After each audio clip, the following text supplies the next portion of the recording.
আসসালামু আলাইকুম ওয়া রাহমাতুল্লাহি ওয়া বারাকাতুহু। সো এভরিওয়ান, সকলে কেমন আছেন? আশা করি আলহামদুলিল্লাহ, আল্লাহর রহমতে সকলে ভালো আছেন। তো আজকে একটি বিষয় বলবো, দেখেন আল্লাহ তাআলার বান্দা হিসেবে আমরা কতটুকু শুকরিয়া আদায় করা দরকার। এই শীতের দিনে আমরা প্রত্যেকেই বলি শীত কেন আসছে, শীতের মধ্যে অনেক কষ্ট হয়, কিছু করতে পারি না, সেই শীতে তরতর করে। কিন্তু যখন গরম আসে তখন আমরা বলি এই গরমের জ্বালায় মানুষ মরে যাইতেছে, প্রত্যেকে বাতাস নাই, এই রোদের মধ্যে সহ্য করতে পারতেছে না, কোনো কাজ কাম করতে পারতেছে না।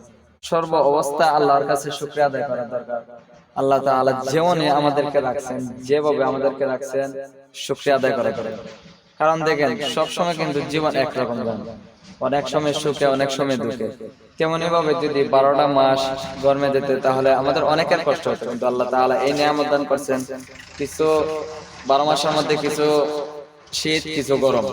আল্লাহর কাছে সবসময় আমরা শুকরিয়া আদায় করবো, যা আল্লাহ তাআলা আমাদেরকে দান করেছেন তা নিয়ে আমরা সবসময় সন্তুষ্ট থাকবো। আসসালামু আলাইকুম ওয়া রাহমাতুল্লাহ।